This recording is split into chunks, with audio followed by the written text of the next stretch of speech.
Visuddhimagga. By Bhattantakariya Buddhagosa. Translated from the Pali by Bhikkhu Naoamoli. Part 2 Concentration, Samadhi. Chapter 4. The Earth Kasioa.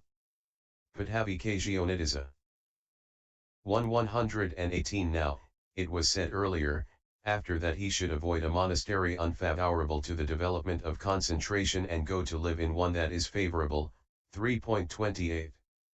In the first place, one who finds it convenient to live with the teacher in the same monastery can live there while he is making certain of the meditation subject. If it is inconvenient there, he can live in another monastery, a suitable one, a quarter or a half or even a whole league distant. In that case, when he finds he is in doubt about, or has forgotten, some passage in the meditation subject, then he should do the duties in the monastery in good time and set out afterwards, going for alms on the way and arriving at the teacher's dwelling place after his meal. He should make certain about the meditation subject that day in the teacher's presence. Next day, after paying homage to the teacher, he should go for alms on his way back, and so he can return to his own dwelling place without fatigue. But one who finds no convenient place within even a league should clarify all difficulties about the meditation subject and make quite sure it has been properly attended to. Then he can even go far away and, avoiding a monastery unfavourable to development of concentration, live in one that is favourable. The 18 faults of a monastery. 2. Herein, one that is unfavourable has any one of 18 faults. These are, 1. Largeness, 2. Newness, 3. Dilapidatedness, 4. A nearby road, 5. A pond, 6. Edible leaves, 7. Flowers, 8. Fruits, 9. Famousness, 10. A nearby city, 11. Nearby timber trees, 12. Nearby arable fields, 13. Presence of incompatible persons, 14. A nearby port of entry, 15. Nearness to the border countries, 16. Nearness to the frontier of a kingdom, 17. Unsuitability, 18. Lack of good friends. 119. One with any of these faults is not favourable. He should not live there. Why? 3.1. Firstly, people with varying aims collect in a large monastery. They conflict with each other and so neglect the duties. The enlightenment tree, terrace, etc., remain unswept, the water for drinking and washing is not set out.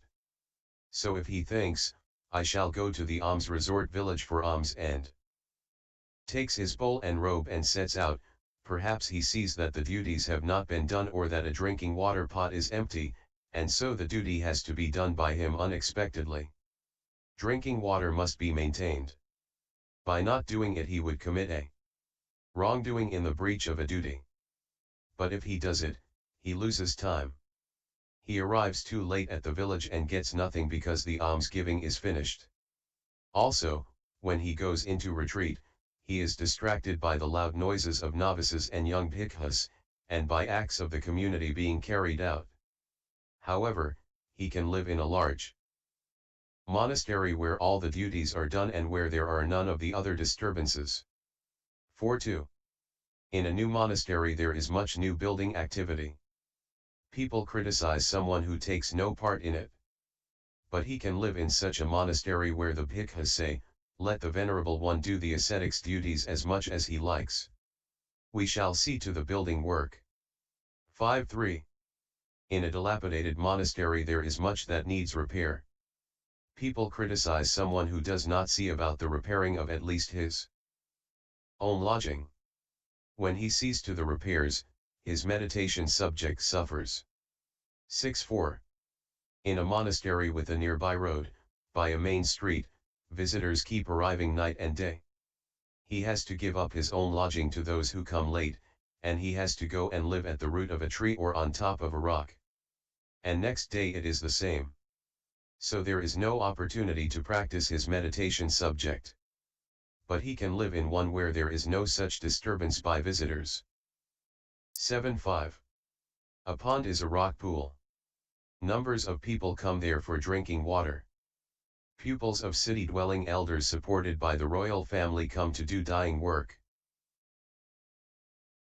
When they ask for vessels, wood, tubs, etc., 120 they must be shown where these things are. So he is kept all the time on the alert. 8.6. If he goes with his meditation subject to sit by day where there are many sorts of edible leaves, then women vegetable gatherers, singing as they pick leaves nearby, endanger his meditation subject by disturbing it with sounds of the opposite sex. 7. And where there are many sorts of flowering shrubs in bloom there is the same danger too. 9.8. Where there are many sorts of fruits such as mangoes, rose apples, and jackfruits, people who want fruits come and ask for them, and they get angry if he does not give them any, or they take them by force. When walking in the monastery in the evening he sees them and asks, "Why do you do so, lay followers?" They abuse him as they please and even try to evict him. 10.9. When he lives in a monastery that is famous and renowned in the world, like Dakyoajari Wanhatthakachi, Siddhi Yajari, or Siddhalapabhata, there are always people coming who want to pay homage to him, supposing that he is an arahant, which inconveniences him. But if it suits him, he can live there at night and go elsewhere by day. 11.10. In one with the nearby city objects of the opposite sex come into focus. Women pot carriers go by bumping into him with their jars and giving no room to pass. Also important people spread out carpets in the middle of the monastery and sit down. 12.11. One with nearby timber trees where there are timber trees and osiers useful for making framework is inconvenient because of the wood gatherers there, like the gatherers of branches and fruits already mentioned. If there are trees in a monastery, people come and cut them down to build houses with. When he has come out of his meditation room in the evening and is walking up and down in the monastery, if he sees them and asks, "Why do you do so, lay followers?" they abuse him as they please and even try to evict him. 13.12. People make use of one with nearby arable fields, quite surrounded by fields. They make a threshing floor in the middle of the monastery itself. They thresh corn there, dry it in the forecourts too and cause great inconvenience. And where there is extensive property belonging to the community, the monastery attendants impound cattle belonging to families and deny the water supply to their crops. 121. Then people bring an ear of paddy and show it to the community saying, "Look at your monastery attendant's work." For one reason or another he has to go to the portals of the king or the king's ministers. This matter of property belonging to the community is included by a monastery that is near arable fields. 14.13. Presence of incompatible persons, where there are bhikkhus living who are incompatible and mutually hostile, when they clash and it is protested, "Venerable sirs, do not do so," they exclaim, "We no longer count now that this refuse rag wearer has come." 15.14. One with a nearby water port of entry or land port of entry 3 is made inconvenient by people constantly arriving respectively by ship or by caravan and crowding round, asking for space or for drinking water or salt. 16.15. In the case of one near the border countries, people have no trust in the Buddha, etc., there. 16. In one near the frontier of a kingdom there is fear of kings. For perhaps one king attacks that place, thinking, "It does not submit to my rule," and the other does likewise, thinking, "It does not submit to my rule." A bhikkhu lives there when it is conquered by one king and when it is conquered by the other. Then they suspect him of spying, and they bring about his undoing. 17.17. Unsuitability is that due to the risk of encountering visible data, etc., of the opposite sex as objects or to haunting by non-human beings. Here is a story. An elder lived in a forest, it seems. Then an ogress stood in the door of his leaf hut and sang. The elder came out and stood in the door. She went to the end of the walk and sang. The elder went to the end of the walk. She stood in a chasm 100 fathoms deep and sang. The elder recoiled. Then she suddenly grabbed him saying, Venerable Sir, it is not just one or two of the likes of you I have eaten. 1818. Lack of good friends. Where it is not possible to find a good friend as a teacher or the equivalent of a teacher or a preceptor or the equivalent of a preceptor, the lack of good friends there is a serious fault. One that has any of those 18 faults should be understood as unfavorable. And this is said in the commentaries. A large abode, a new abode. One tumbling down, one near a road, one with a pond, or leaves, or flowers, or fruits, or one that people seek. 122. In cities, among timber, fields, where people quarrel, in a port, in borderlands, on frontiers. Unsuitableness, and no good friend, these are the 18 instances.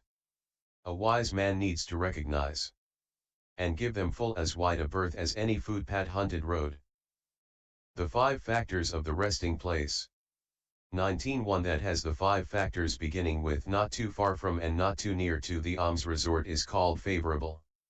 For this is said by the Blessed One, and how has a lodging 5 factors, Bhikkhus. Here, Bhikkhus, 1, a lodging is not too far, not too near, and has a path for going and coming. 2, it is little frequented by day with little sound and few voices by night. 3, there is little contact with gadflies, flies, wind, burning sun and creeping things. 4, one who lives in that lodging easily obtains robes, alms food, lodging, and the requisite of medicine as cure for the sick. 5, in that lodging there are elder bhikkhus living who are learned, versed in the scriptures, observers of the Dhamma, observers of the Vinaya, observers of the codes, and when from time to time one asks them questions, how is this, Venerable Sir? What is the meaning of this? Then those venerable ones reveal the unrevealed, explain the unexplained, and remove doubt about the many things that raise doubts. This, Bhikkhus, is how a lodging has 5 factors, AV 15. These are the details for the clause. After that he should avoid a monastery unfavorable to the development of concentration and go to live in one that is favorable. 3.28. The lesser impediments. 20. Then he should sever the lesser impediments. 3.28. One living in such a favorable monastery should sever any minor impediments that he may still have, that is to say, long head hair, nails, and body hair should be cut. Mending and patching of old robes should be done, or those that are soiled should be dyed. If there is a stain on the bowl should be baked. The bed, chair, etc., should be cleaned up. These are the details for the clause. Then he should sever the lesser impediments. Detailed instructions for development. 21. Now, with the clause, and not overlook any of the directions for development. 3.28, the time has come for the detailed exposition of all meditation subjects, starting with the earth kasioa. The earth kasioa. 123. When a bhikkhu has thus severed the lesser impediments, then, on his return from his alms round after his meal and after he has got rid of drowsiness due to the meal, he should sit down comfortably in a secluded place and apprehend the sign in earth that is either made up or not made up. 22. For this is said for one who is learning the earth kasioa apprehends the sign in earth that is either made up or not made up, that is bounded, not unbounded, limited, not unlimited, with a periphery, not without a periphery, circumscribed, not uncircumscribed, either the size of a bushel, suppa, or the size of a saucer, sarava. He sees to it that that sign is well apprehended, well attended to, well defined. Having done that, and seeing its advantages and perceiving it as a treasure, building up respect for it, making it dear to him, he anchors his mind to that object. Thinking, surely in this way I shall be freed from aging and death.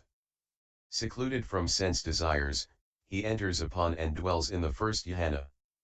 23. Herein, when in a previous becoming a man has gone forth into homelessness in the dispensation or outside it with the rishis going forth and has already produced the jhana tetrad or pentat on the earth kasioa, and so has such merit and the support of past practice of jhana as well, then the sign arises in him on earth that is not made up, that is to say, on a plowed area or on a threshing floor, as in the elder Malacca's case. It seems that while that venerable one was looking at a plowed area, the sign arose in him the size of that area. He extended it and attained the jhana pentad. Then by establishing insight with the jhana as the basis for it, he reached arahantship, making an earth kasioa. 24 But when a man has had no such previous practice, he should make a kasioa, guarding against the 4 faults of a kasioa and not overlooking any of the directions for the meditation. Subject learned from the teacher. Now, the 4 faults of the earth kasioa are due to the intrusion of blue, yellow, red or white. So instead of using clay of such colors, he should make the kasioa of clay like that in the stream of the Ganga 5, which is the color of the dawn. 124 And he should make it not in the middle of the monastery in a place where novices, etc., are about, but on the confines of the monastery in a screened place, either under an overhanging rock or in a leaf hut. He can make it either portable or as a fixture. 25 Of these, a portable one should be made by tying rags of leather or matting onto 4 sticks and smearing thereon a disc of the size already mentioned, using clay picked clean of grass, roots, gravel, and sand, and well kneaded. At the time of the preliminary work it should be laid on the ground and looked at. A fixture should be made by knocking stakes into the ground in the form of a lotus calyx, lacing them over with creepers. If the clay is insufficient, then other clay should be put underneath and a discus span and 4 fingers across made on top of that with the quite pure dun-colored clay. For it was with reference only to measurement that it was set above either the size of a bushel or the size of a saucer. 22. But that is bounded, not unbounded, was said to show its delimitedness. 26. So, having thus made it delimited and of the size prescribed, he should scrape it down with a stone trowel. A wooden trowel turns it a bad color, so that should not be employed, and make it as even as the surface of a drum. Then he should sweep the place out and have a bath. On his return he should seat himself on a well.